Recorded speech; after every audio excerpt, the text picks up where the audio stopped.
Bonjour, aujourd'hui on va faire la séance de lecture Soutien aux habitants d'Avgou et région. Avant de commencer la lecture, je vais vous inviter de lire le titre et d'observer les deux illustrations. Alors, pensez-vous que vous allez lire une histoire? Lisons le texte. Soutien aux habitants d'Avgou et région. Belle initiative. Récemment, une opération de solidarité a été organisée en l'honneur des villageois d'Avgou souffrant des sévices du grand froid dans cette région reculée des Moyennes Atlas.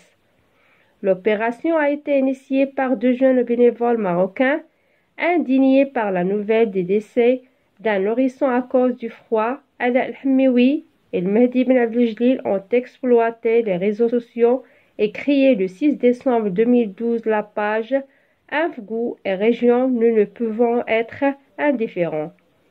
L'objectif de ces jeunes a été de sensibiliser les citoyens marocains et d'agir le plus rapidement possible pour recueillir vêtements et couvertures en vue de les distribuer aux habitants d'Avgou et région.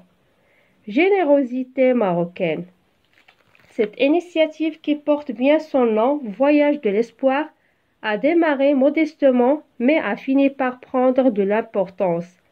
Les Marocains, encore une fois, ont fait preuve d'une grande générosité et se sont mobilisés pour la bonne cause.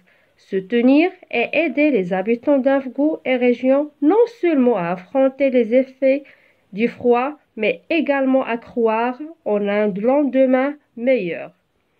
Et ce qui est surprenant, c'est que les dons reçus ne proviennent pas seulement de donateurs marocains des différentes régions du royaume.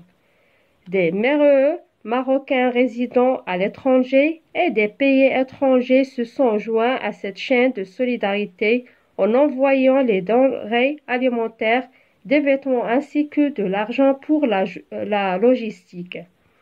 Certes, l'opération Avgou et région, nous ne pouvons être indifférents à donner le coup d'envoi, mais d'autres organisations se sont dépêchées de participer à la collecte et à l'envoi des colis de survie, nourriture, vêtements, couvertures, sacs de couchage, médicaments, etc.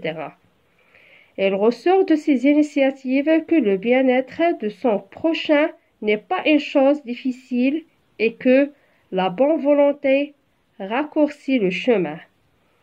Et maintenant, je vais vous poser quelques questions pour vérifier la compréhension globale du texte.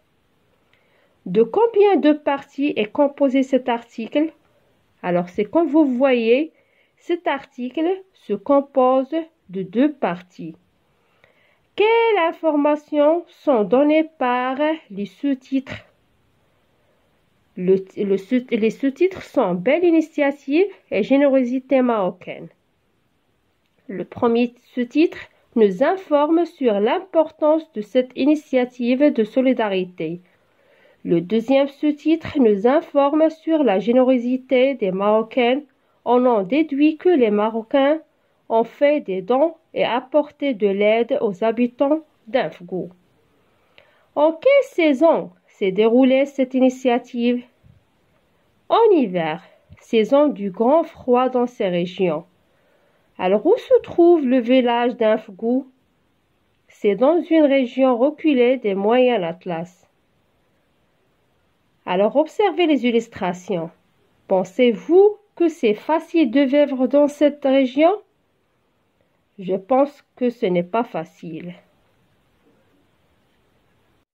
Et maintenant, on va répondre aux questions de compréhension du manuel. Première question. De quoi parle cet article? Cet article parle d'un bon exemple de solidarité, l'initiative d'aide aux habitants d'Avgou.